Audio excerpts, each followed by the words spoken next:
हरिवंश, राधे राधे महाराज जी, आपके चरणों में कोटि कोटि प्रणाम। महाराज जी, आज के समय में टेक्नोलॉजी और सुविधाओं के बढ़ने से जो युवाओं या व्यक्ति की मृत्यु असमय दुर्घटना से हो जाती है, उसमें मृत व्यक्ति के कर्म खराब होते हैं या फिर कोई और कारण है? देखो, अकाल मृत्यु तो तब होती है जब कोई महत अपराध बन जाता है। जैसे आजकल महत अपराध बड़ी सूक्ष्मता से हो रहे हैं और लोग समझ नहीं पा रहे कि जिनमें बच्चियों को कूड़ेदान में फेंक दिया, नवजात शिशुओं की हत्या कर दी गई, भ्रूण हत्या कर दी गई, गर्भ हत्या कर दी गई। अब वो गृहस्थ इसको पाप नहीं मान रहे क्या? क्या इसको नहीं जान रहे कि पाप हो रहा है, बड़ा भयानक पाप हो रहा है? अब वो उनकी आयु का अपहरण कर देगा। अबोध बालक की हत्या, किसी सोते हुए पुरुष की हत्या, गुरुजनों का किसी तरह से अवहेलना, अपमान, या किसी अबला का किसी तरह से मान मर्दन और उसको मारना, ये सब महत अपराधों में आते हैं। आजकल महत अपराध खिलवाड़ हो रहा है, नहीं हो रहा तो अब आयु नष्ट हो जाएगी, श्री नष्ट हो जाएगी, कीर्ति नष्ट हो जाएगी। अब अचानक घटना घटेगी, बोले एक्सीडेंट हुआ, कार में आग लगी, सब जल गए, या ऐसा हुआ, या अवश्य में वो भोक्तव्यम कृतम कर्म शुभाशुभम। कर्म का फल जीव को भोगना पड़ता है। अब बाहरी सुंदर पोशाक है, चेहरा बहुत सुंदर साफ नजर आ रहा, लेकिन अंतःकरण इतना मलिन कि ऐसे ऐसे पाप किए जा रहे हैं। आप सोचो, वो नवजात शिशु का क्या दोष है जिसको आप कूड़ेदान में फेंक के आ रहे हैं? उसके हृदय में भगवान है। ऐसे छोटे छोटे नवजात शिशुओं को ऐसे, अच्छा, उस नवजात शिशु से हमारे राष्ट्र की कितनी सेवा होती अगर धर्म पूर्वक को प्रकट किया गया होता। आप अधर्माचरण करके प्रकट किए, महापाप करके उसे फेंक दिए, या गर्भ हत्या बेटी है, या ऐसे कुछ कोई जो नाना प्रकार की भ्रूण हत्या है। अब ये पाप क्या तुम्हें भोगने नहीं पड़ेंगे, भोगाएंगे आपको। अवश्य में भोक्तव्यम कृतम कर्म शुभाशुभम। आज हम सत्संग में यही कह रहे थे कि अश्वस्थामा जैसा ब्रह्मर्षि कोई साधारण नहीं, लेकिन गर्भस्थ शिशु परीक्षित की हत्या करने की कोशिश की तो आज भी व्याकुल होकर घूम रहा है, रक्तस्राव आज भी होता है उसके यहाँ से। तो आप ये समझो कि बहुत से ऐसे अपराध होते हैं। भगवत प्रेमी महात्माओं को नहीं जानते, आप वृंदावन में आए, उनको भिक्षुक समझकर उनका अपमान कर दो, तो साधु अवज्ञा तुरंत भवानी कर कल्याण अखिल के हानि। कई ऐसे महत पाप हो जाते हैं जो हमारी आयु का तत्काल नाश कर देते हैं, अकाल मृत्यु हो जाती है। अकाल मृत्यु होता है महत अपराध का फल, वो पहले से निश्चित नहीं थी, वो तुम्हारे द्वारा महत अपराध हुआ। वो फिर जो समय से मृत्यु का है वो तुम्हारे कर्म के परिणाम से तो है ही, लेकिन जो अकाल मृत्यु है वो भी तुम्हारे कर्म के ही परिणाम से है। पर ये वर्तमान के कर्म अकाल मृत्यु में ज्यादा योग देते हैं। अब जैसे पूर्व से निश्चित है कि 20 वर्ष की अवस्था में सांप काटेगा, आप ऐसे जाएं, या आप जल में डूब जाएंगे, तो वो पूर्ण मृत्यु के भी हो सकती है।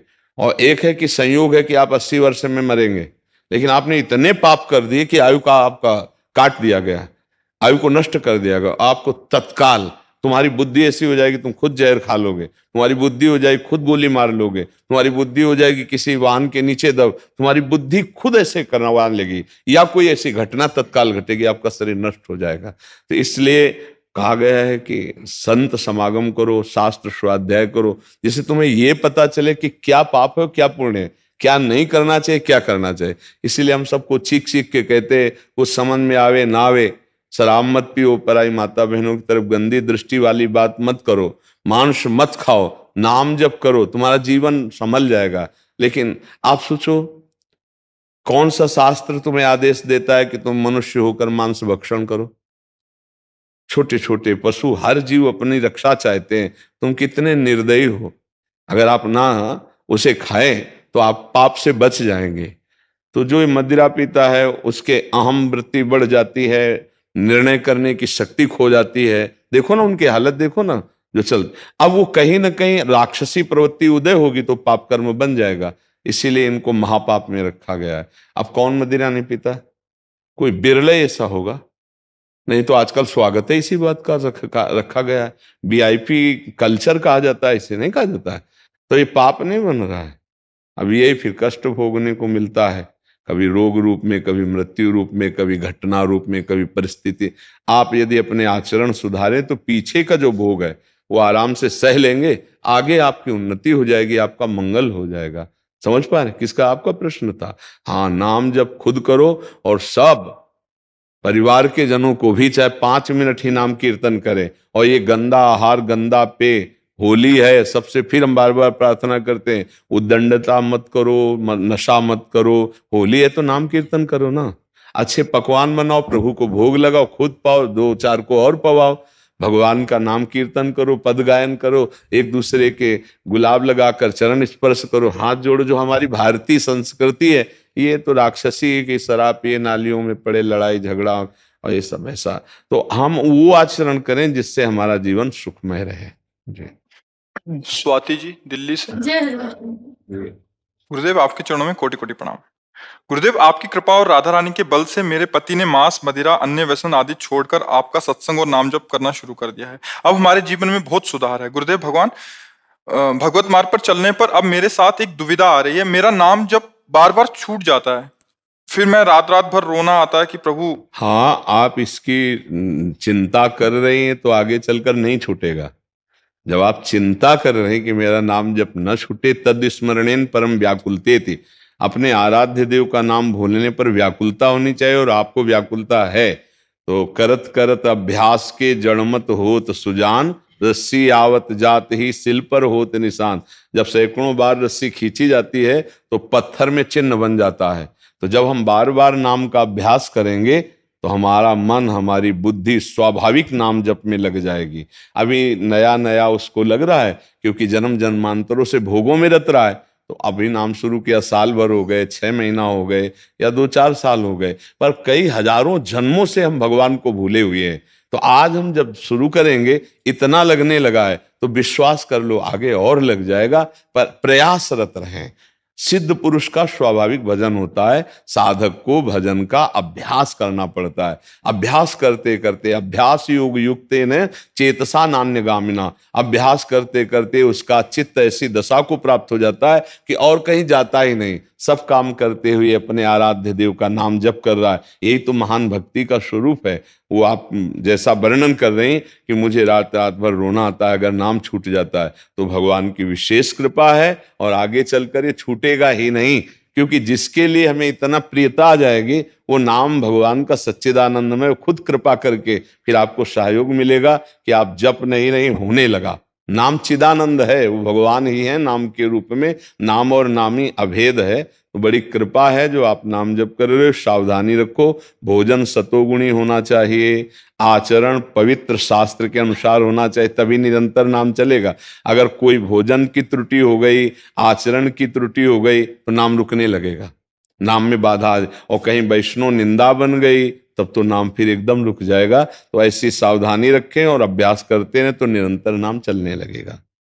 राज धरणे की, गोवर्धन नाथ की, श्री वल्लभाधीश की जय जय श्री राधे।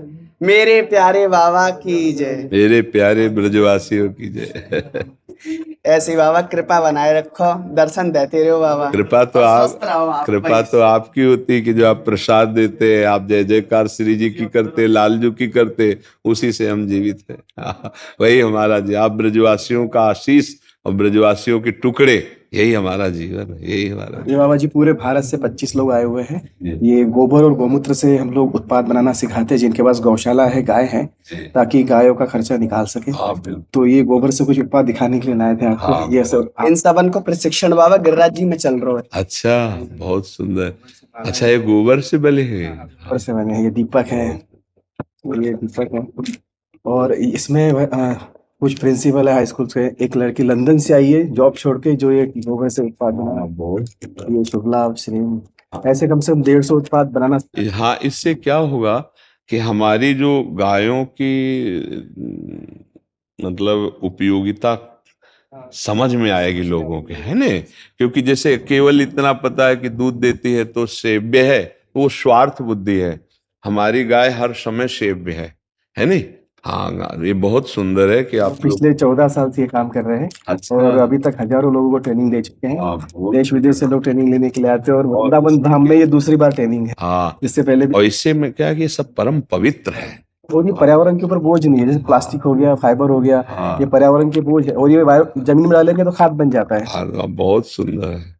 तो बाबा जी इन सबको आशीर्वाद दीजिए कि अपने लक्ष्य को प्राप्त करें। राधा राधा राधा। पेंट भी नेचुरली है, ये पूरा नेचुरल किया हुआ है।